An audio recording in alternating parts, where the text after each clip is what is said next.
Day 4 of the Tour of Idaho finds Colby, Luke, and I still in the eastern part of Mackay County, Idaho, leaving the little town of Leadore, Idaho, with a population of under 100 people. It is only one of two cities, if you can call them cities, in all of Mackay County, the other one being Salmon, Idaho. Locals to Leadore don't like it when out-of-towners pronounce its name Leadore. They say that saying it that way makes it sound French. And since the reason the town even has its name is because of the lead ore that was mined in its foothills back in the early 1900s, Leadore is pronounced just how you would expect with your now updated wisdom. Around 1920, Leadore was thriving when the Gilmore and Pittsburgh Railroad was constructed through Lemhi Valley. Leadore was the location of one of the train depots, which brought many people to the little town to have access to the railway. Today, there are 0 stoplights, only 2 stop signs, and just one correct way to pronounce it. Another cool thing about Leadore is that it is a Continental Divide Trail town, meaning that backpackers who are hiking along the Continental Divide Trail, who are often on their way from Mexico to Canada, will hike or preferably hitchhike the 13 miles down into Leadore to resupply. Okay, that's enough of my random nonsense for now. Let's get to the good stuff. Forgot to put a battery in the GoPro, but we left Leadore this morning at 5:45. Got the sun coming up right back there. Awesome sunrise. Headed back up into the hills. Thinking we might have to go up a trail that we came down last night, that one that we were saying hopefully nobody ever has to go up this because it was really hard to just come down. So I'm not looking forward to that, but hopefully it's not as bad as I thought.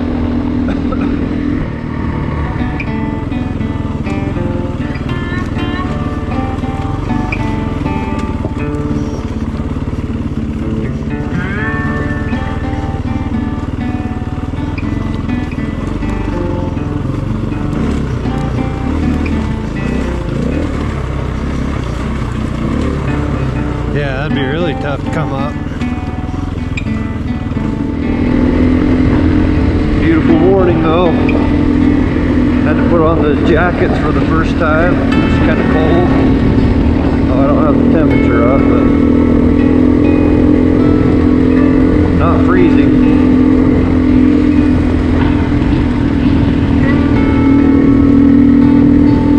So here we go, day 4. The first part of day 4 would take us back into the mountains the very same way we came down yesterday evening. We would continue to backtrack over some of the same trail system for about 6 miles, including the steep section I mentioned that we had some concerns about climbing back up. After about 6 miles on the Middle Fork Timber Creek Trail, we would break off of familiar stuff and head up to a pass above Slide Creek for our first challenge point of the day.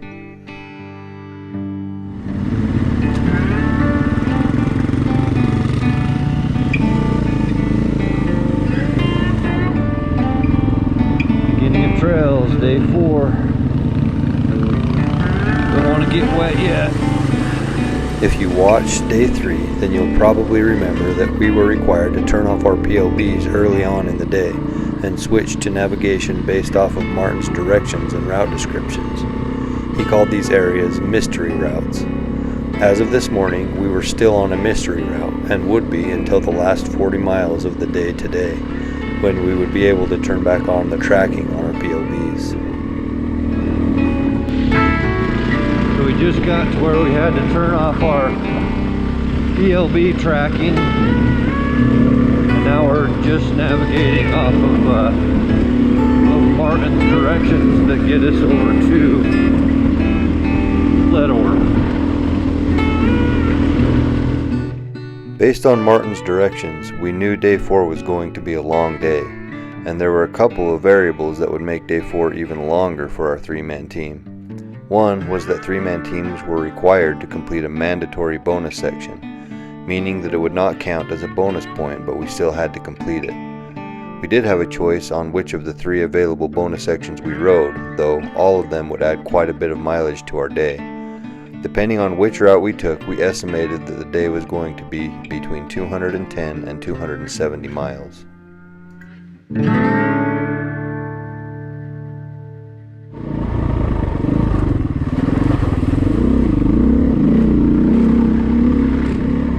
We had also chosen to utilize our gas bags for the first time on the tour, since we knew that we wouldn't come across a gas station again all day, and our range in our 5.3 gallon tanks was only about 240 miles. Colby's tank was a little bit smaller with a range of only about 200 miles. We wanted to make sure that we had enough fuel if the day's mileage stretched out to 270 or more.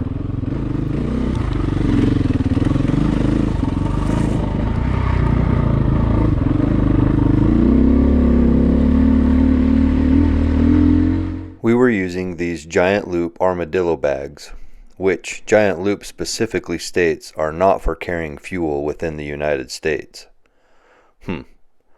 Luke and I had 1 gallon bags and Colby had a 2 gallon bag. They work quite well and they roll up small when they're not in use.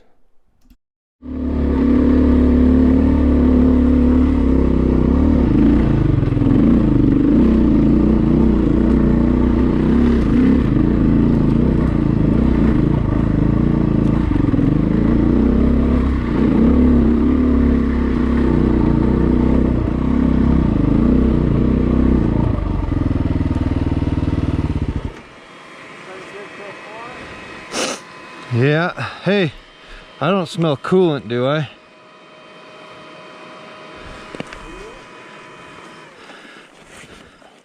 It's probably nothing. Okay. I'm gonna tie this gas bag just a little bit better. I'm so stuffy though, I can kind of smell it. I can't smell anything either. I'm full of Might be me.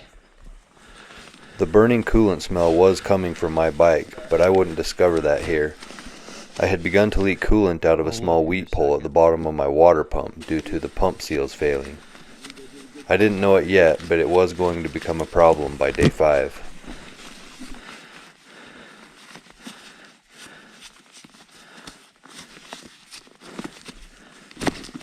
Gosh.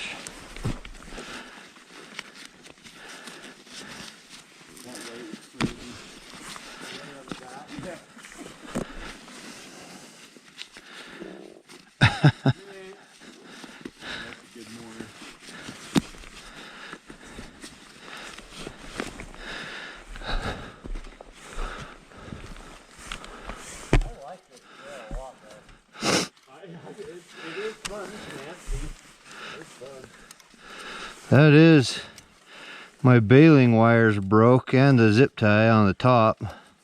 For your light or for your bottle? My bottle. Oh man. But I don't know if that would be. Why is there smell on it? Yeah.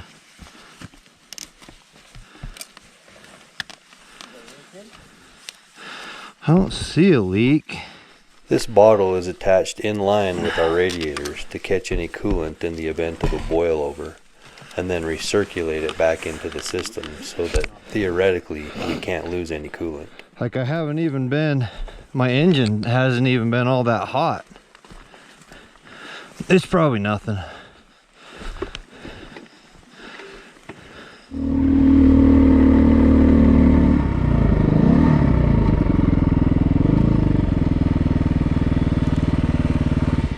That wasn't as bad as we thought. What about you? That wasn't it. That was it. That was it. What? Yeah. Yeah. I guess that was the climb we'd been dreading. I was expecting more. Maybe it was just harder to go down than it was to go up because it was rocky and loose, but we puttered right up that, no problem. Didn't even have to stop and take our jackets off, so I guess we psyched ourselves out last night. Okay.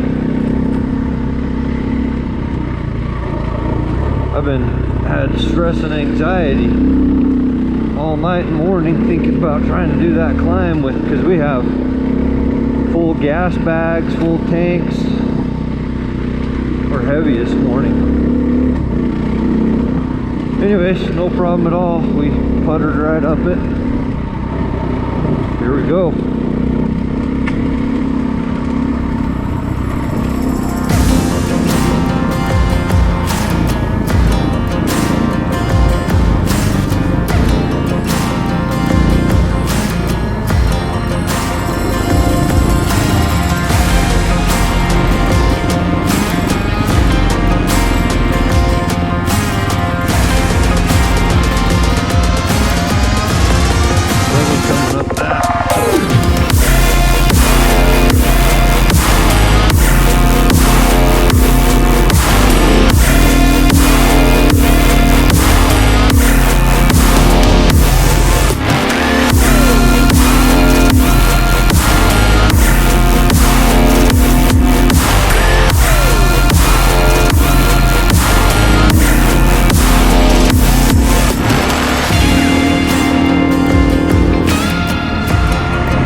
People get in here and do trail maintenance and trail clearing.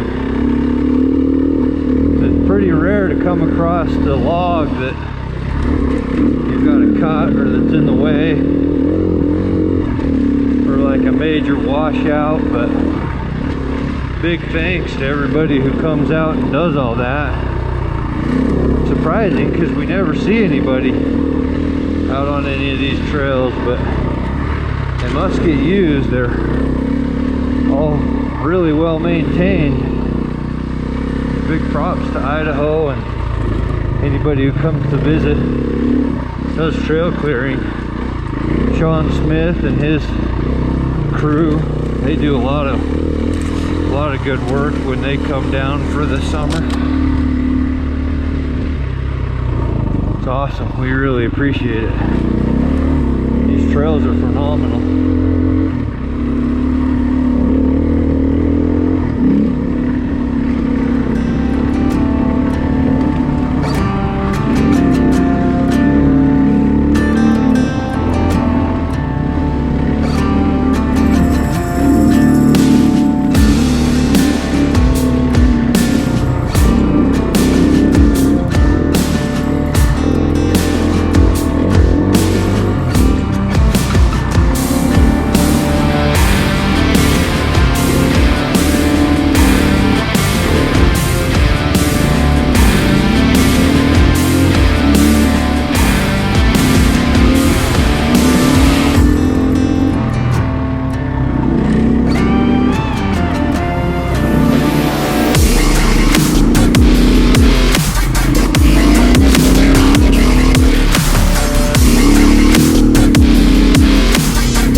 to stop filming on this trail, but better save some space for later.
Kickstand.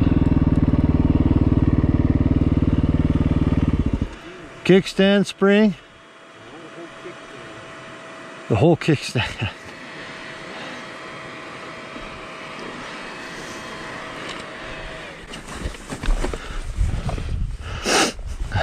He put the kickstand down and his foot got caught as he was flipping it over the back, and so oh no. Like the whole thing was on the kickstand and broke it. Think we could quick steal it?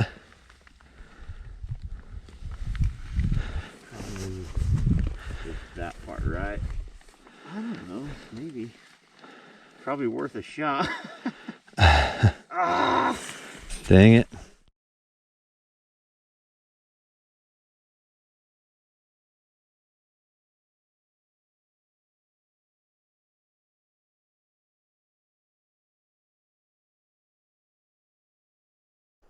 From Cabin Creek Pass, we would follow the ridge to the south, then a few connecting trails down into the valley. This photo point in the middle is not a challenge photo, it's an incident. You'll have to watch to find out what kind of incident.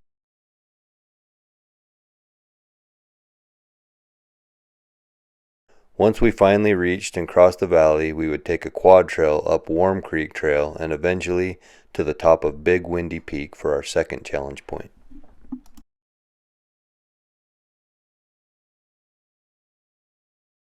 Well,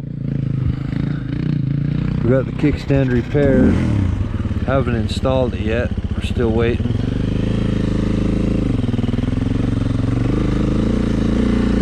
For it to harden up a little bit.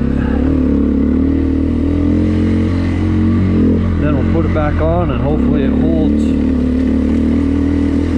That quick steel is pretty amazing stuff, but it has its limitations.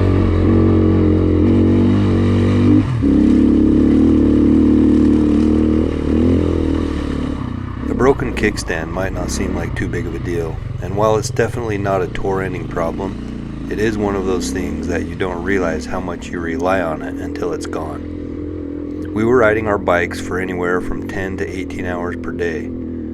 If you can't leave your bike unless you lean it against something, it's just one more irritation that can take its toll on you mentally. The repair we tried didn't end up holding, and so Colby from this point on was without a kickstand, unless we could figure out another option. And any option that wouldn't get us disqualified from our successful T1 goal would have to come from resources along the route. We weren't allowed to have any outside help. In other words, we couldn't just call someone and have them bring us a replacement kickstand. So our best option was to try and find someone who had one that they would sell to us. A tall order given the amount of people we had been seeing. Until we figured something out, Colby would either be holding his bike up himself or finding something to lean it on.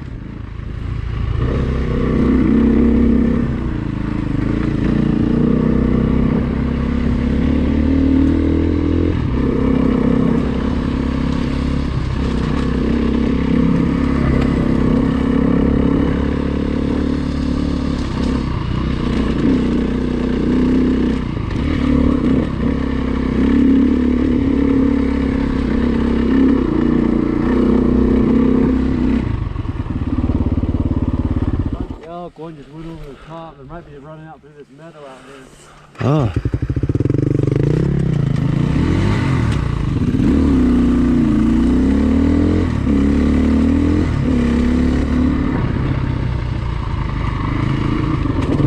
Oh yeah.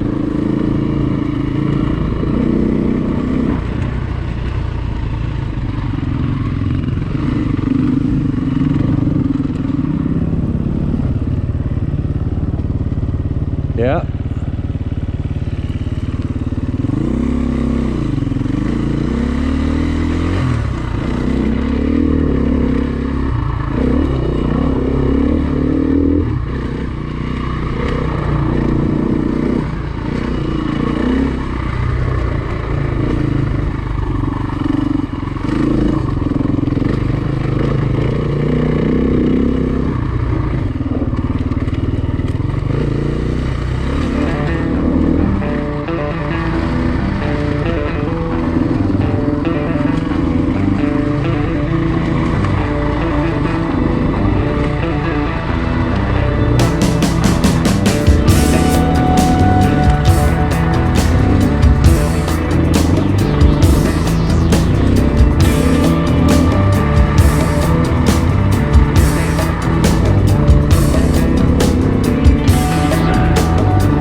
Tell Luke.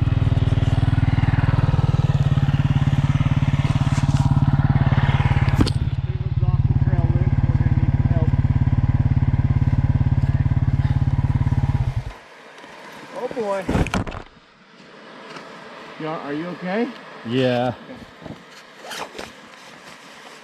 Oh.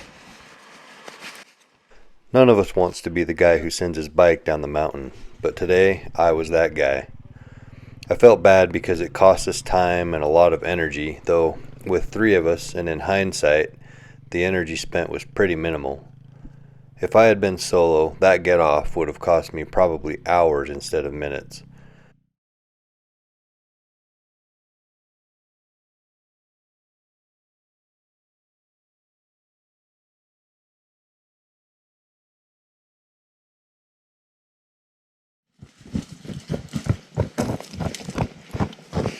Sorry. No, are you okay? Dang, I thought about saying there's a rock, but I thought you'd see it. I saw the rock, and then I hit it. Dang it. Ready? Oh, let me help.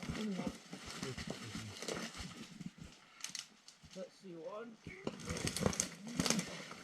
3. I think we can get up this. If I pull on the front, Colby kind of pushes. That's still on now. You sure? Yeah.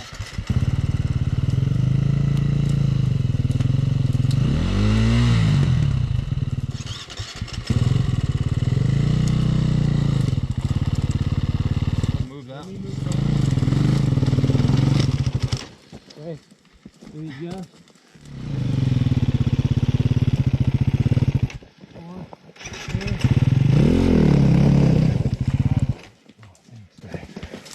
Oh, sorry, you want to touch your back? Oh, no. That's why a 3-man team has to do extra. Yeah. That would have been impossible by myself. Oh man, I'm sorry. No worries, that wasn't. It could be worse. Oh yeah, that wasn't. I'm glad. Luckily I you hope got- you're okay. You didn't hit your back. So I hit it and it shot that way. So I like fell and tried to hold on and then it went I was just sick. Did you roll with it? No, I stayed up here. So your back's okay. Yeah. I guess I got that on film. I hit that rock with my foot peg. I saw it. Just being dumb, ended up down there. Now we're back on the trail. Off we go again. Hopefully I don't do that again.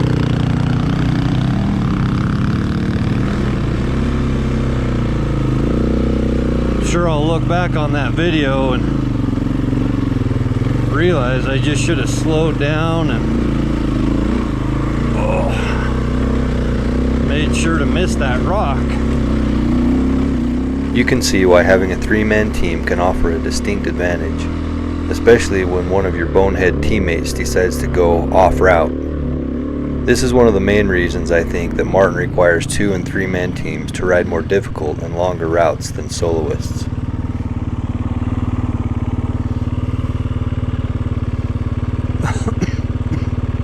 I do carry a Best Rest brand motorcycle recovery kit just in case. This kit consists of a long rope, 3 rolling carabiners, 2 lengths of webbing, and 2 locking prusik ropes. With the kit you can anchor to an uphill tree or rock and pull your bike uphill with science. The system compounds your pull force in a 3-to-1 ratio. It also creates a stop or break on the rope when you stop pulling so that you don't lose any uphill gains. This system is invaluable to soloists if a mishap like mine happens out on the trail. Even for teams of 3 like ours, this recovery kit could mean the difference between hiking out of the wilderness on foot or getting to ride our bikes out. It's one of those pieces of gear that you hope you never have to use, much like a tourniquet.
This upcoming moment is a nod to the legendary tour veteran Brian Goss.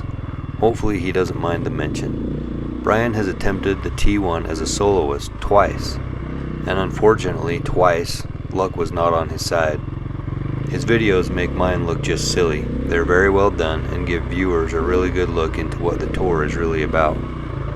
We all watch a lot of awesome dirt biking videos, especially T1 footage, but Colby, being a first-timer, watched all that he could to prepare him for this adventure. There's a particular song in one of Brian Goss's videos that just stuck in Colby's head, as you can tell here. You want me to go? You have it all, you won't be free. Society, you're a crazy breed. I hope you're not lonely without me.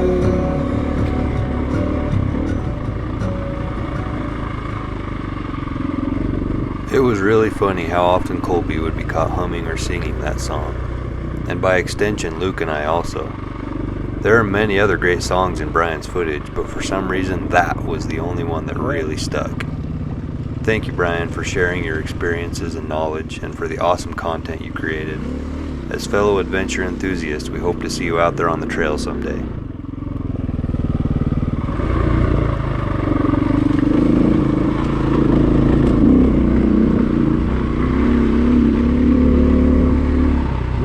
It's kind of chilly up here.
turned off of a snowbank trail.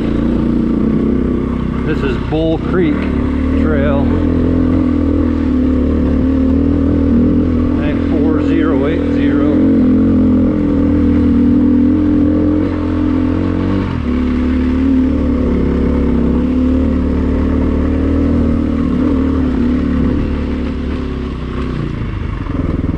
Oh.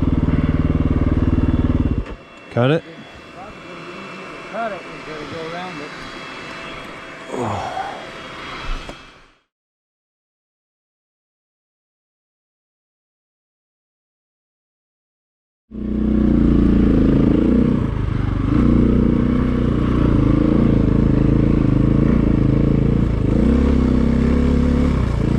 Looks like they got a little reroute going on here for some reason. These blue flags.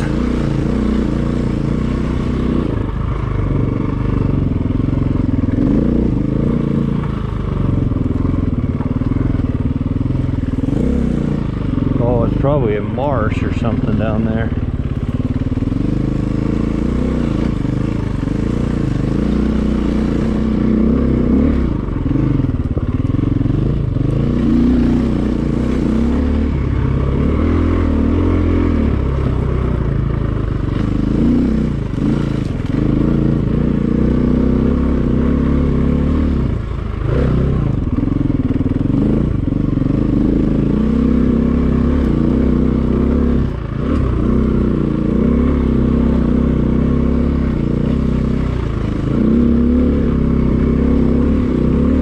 Glad this is all cut.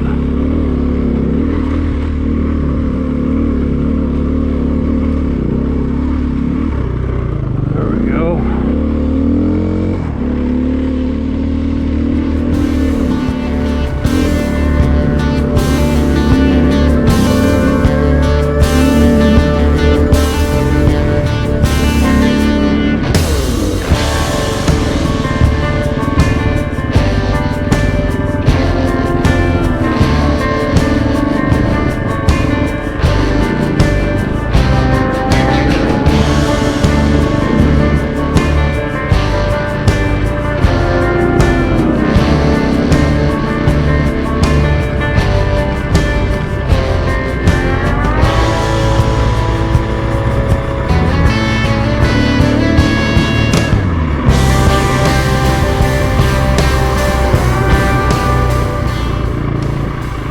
Head east across this valley over to those mountains,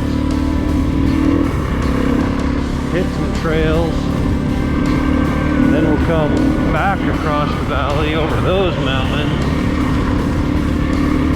I think, hit some trails.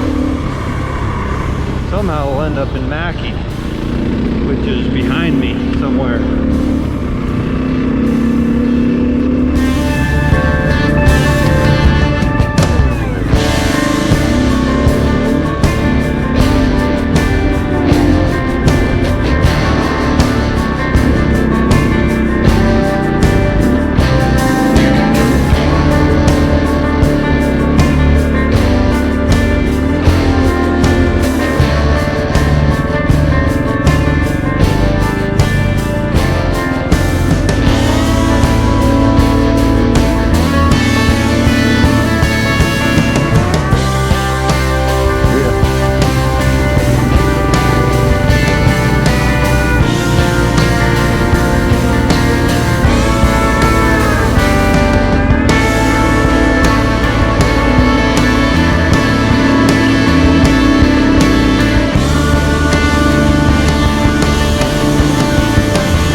Here you can see Colby still trying to find a place to lean his bike up, and you can see why the kickstand repair not working was more of an annoyance than anything.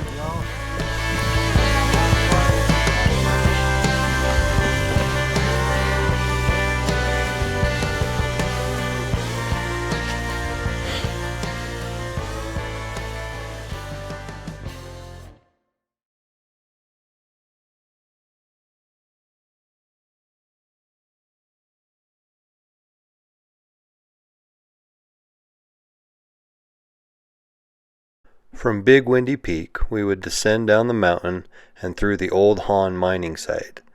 Then we made a brief stop at a cool little interpretive display, as it's called.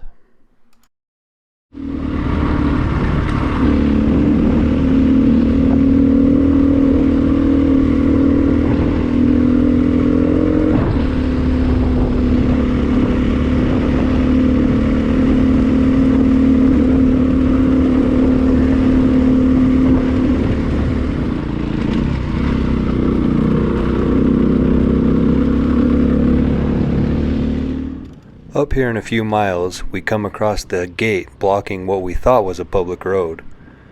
You find a lot of this in Idaho, where people try to restrict roads through their property that's surrounded by public access land. I didn't film our interaction to protect the landowner, but shortly after we pulled up to this padlocked gate, a man came walking up and told us that we would have to reroute and go around, and that we couldn't go through his property. This reroute would have required us to go 10 to 12 miles back and around a different way to get back on our course. We really didn't want to have to do that, especially since his property was only about 100 yards across. It was a matter of 30 seconds versus an hour or more. Luckily, we were able to negotiate a way for him to let us through, since we weren't the first Tour of Idaho team that he had encountered, and we knew that we wouldn't be the last, since this obstacle wasn't at all on any of our route descriptions. Luckily that guy let us through his property. He didn't want to, but Luke and Colby smooth talked him, and we've got to let Martin know to reroute. The team is behind us, so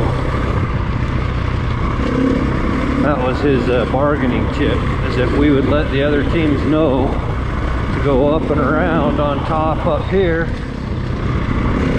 and he'd let us through. So that saved us some time. Of course, we upheld our end of the bargain and made sure to let Martin know about the problem.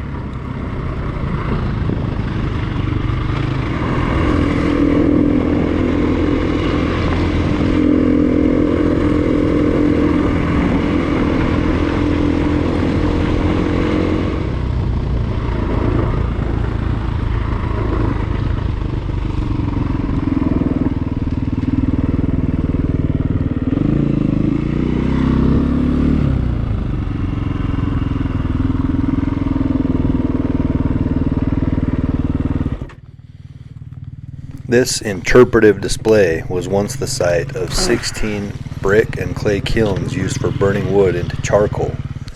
Today, only the remnants of 4 of the kilns remain. The kilns could reduce 35 cords of wood to about 500 pounds of charcoal every 2 days. The charcoal was then used to fuel the smelters at the nearby Viola mines, where rock was brought from the mines to the furnaces to be melted into ore. Lead, zinc, copper, and silver were the primary deposits in the local mines. It is estimated that for a few years around 1885, the Viola mines were one of the most productive mines in the United States, producing about $2.5 million worth of ore in 7 years, which is roughly $65 million in today's value. And it was these kilns that produced the charcoal to fuel that production.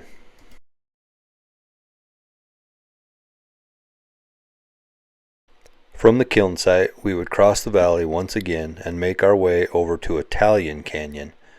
A few miles up this canyon was our third challenge point of the day.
Yeah.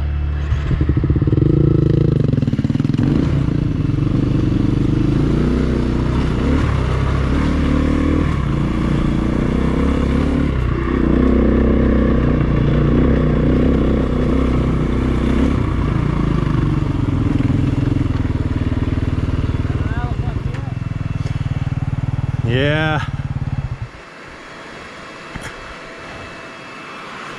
Try that one too, Colby. Oh. Yeah, that's it. You did it.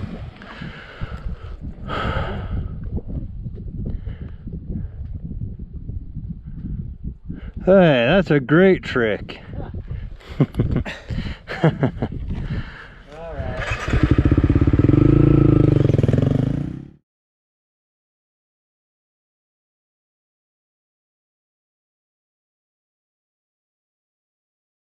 From Italian Canyon, we would head up Crooked Creek to another spot just before Scott Canyon Pass.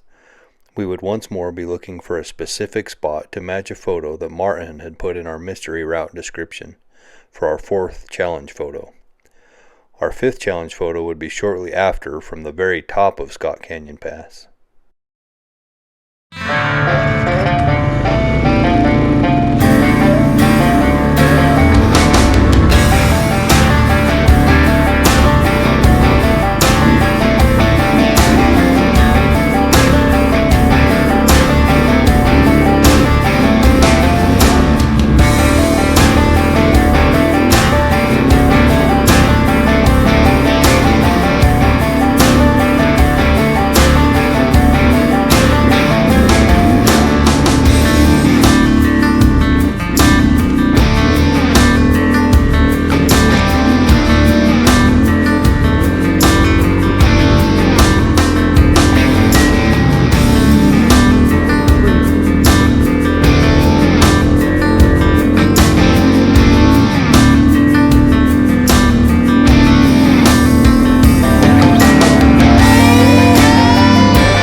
Finally climbed up out of there. Another great view.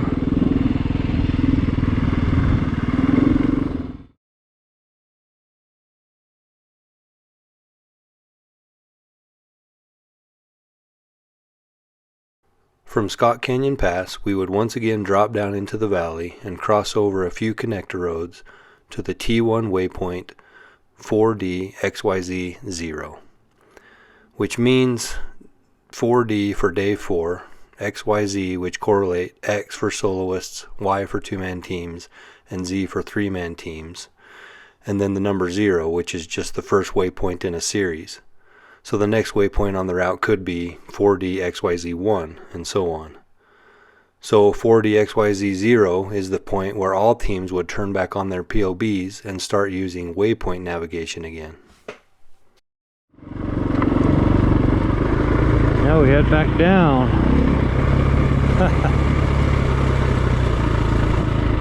Up and down mountains. It's Tour of Idaho. And across valleys.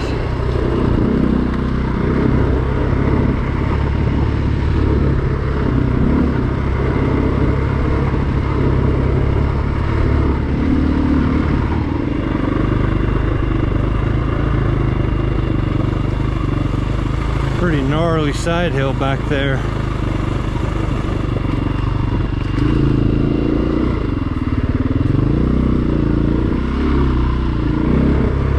Luke said there's a track that looks like somebody may have had a side hill incident. I'll have to look for it.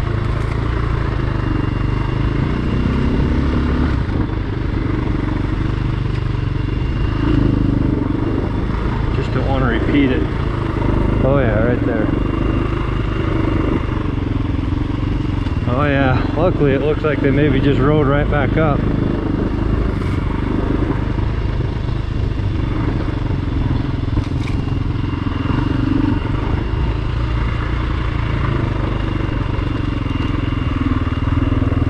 There's a lot of places along here where it looks like people maybe had some get-offs.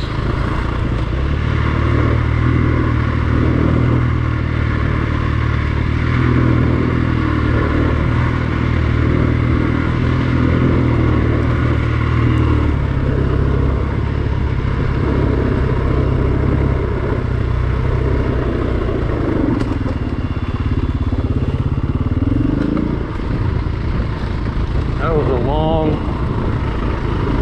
hill down out of there.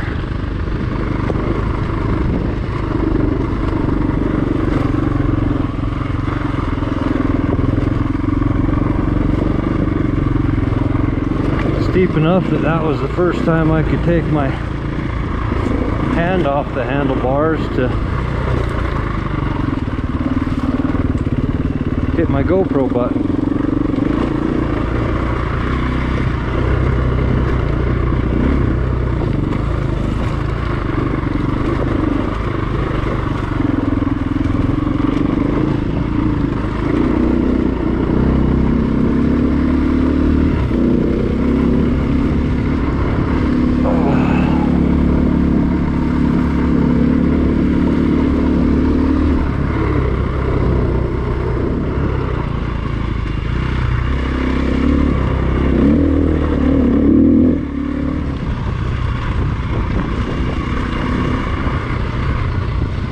Made the summit. I'll head back down again. These cows know what it's about up here.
After starting waypoint navigation once again, we would head back into the hills, but shortly we came across a sign saying our route was closed due to a landslide.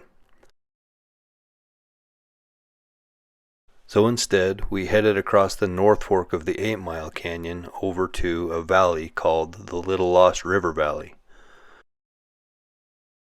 After crossing to the other side, we would briefly be on the same Deer Creek road that we used to cross into this valley on day 3. From there we caught the Blacktail Mud Lake trails up to our 6th and final challenge point of day 4, Wet Creek Basin.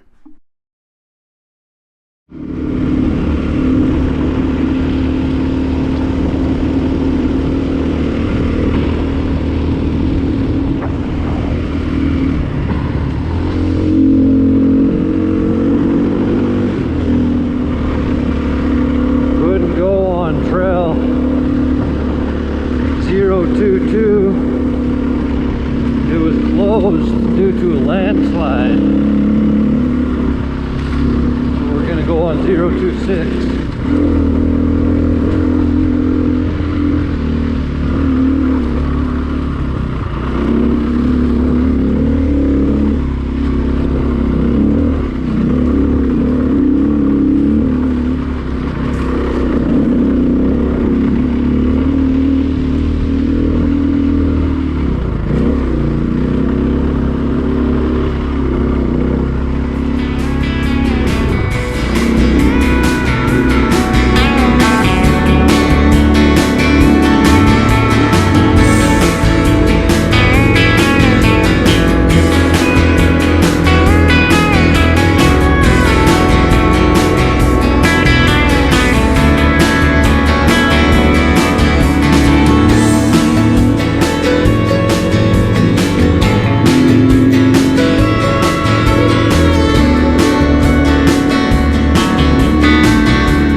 We still got to cross that mountain range,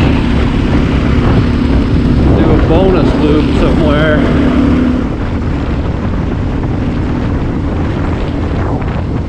But yesterday morning we were on top of the Arco Pass, which is that saddle, big one right in front of me right there, right there.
this point in the day, it was about 5:30 p.m., and we had been riding for 12 hours.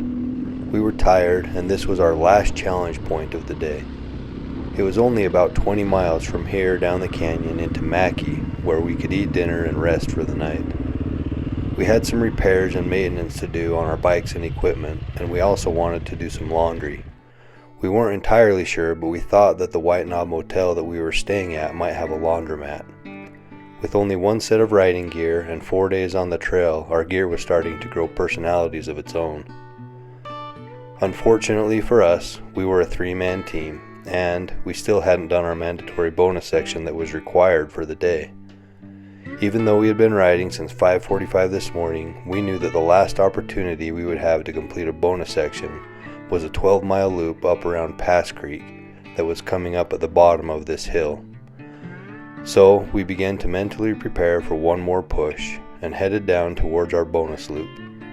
Then, with that completed, we would be able to head down into Mackay for the night. Coming up, you get to hear me try to explain the same thing while riding a dirt bike and with 4 days of brain fog to help clarify things. You can decide which one makes more sense. My wife thinks the brain fog version is better. So we just got to go down this valley and then circle up around one of those peaks over there to my right. Just one of those peaks, no big deal. Because we're a 3-man team, we have to get at least one bonus section today. Yeah, one of those over there. Then we can come down and go into Mackay.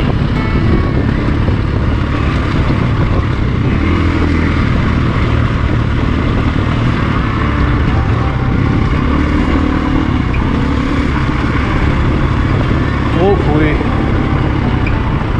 there's still some food places open. It's 5:30.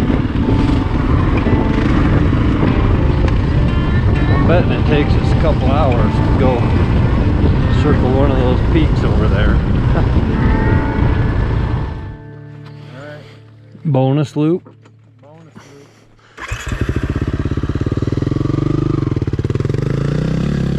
You want to go first, Colby? Oh, I'm alright. Okay.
steep.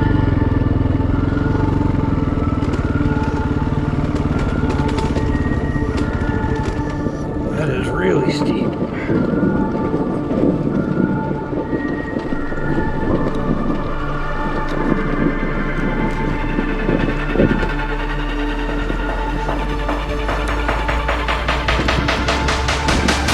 This is madness.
Bonus loop done.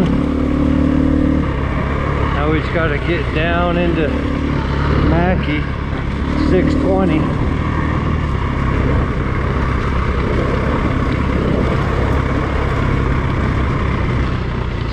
Right now. I don't know how long it'll take to get down, maybe an hour.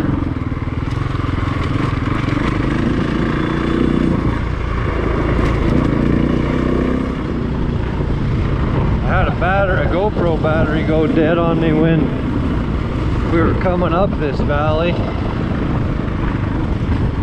I'm glad I can film it going out. I don't know if they have cabin property up here or not, but man, this would be an awesome place to have a cabin anywhere up this canyon, this whole valley. Okay.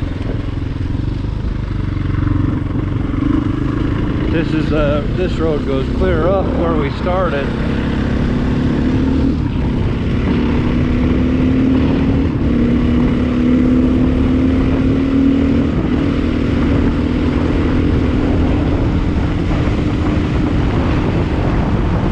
I haven't seen any cabins either, so maybe there's nothing like that. Sure seems like a nice road though to not have something up here.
sure what it is about pulling into a gas station that makes me forget to turn off my GoPro, but it seems to happen every time. I guess I'm just so relieved to be at a gas station that I forget everything else. Anyways, we had finally reached Mackay and the end of the 4th day of the tour. Mackay has a population of almost 475 people, so that's 5 times the size of Leadore. It had been a long day, with a few crazy moments for sure, and we were excited for some rest and refueling. We decided to head to our motel first, which was just 2.5 miles out of town to the south. It was called the White Knob Motel, and they did have a laundromat with just 2 machines, but that was all we needed. So we changed in some bills for some quarters and started a load of wash. Then we changed into more comfortable street clothes and headed back into town for some food. We ate dinner at a really cool mom and pop shop called Scoops, where they specialize in ice cream and Mexican food, of all things. The food was great and the service was even better. It seemed to us like all the people who worked there were family, super friendly, and they made you feel like you were at home.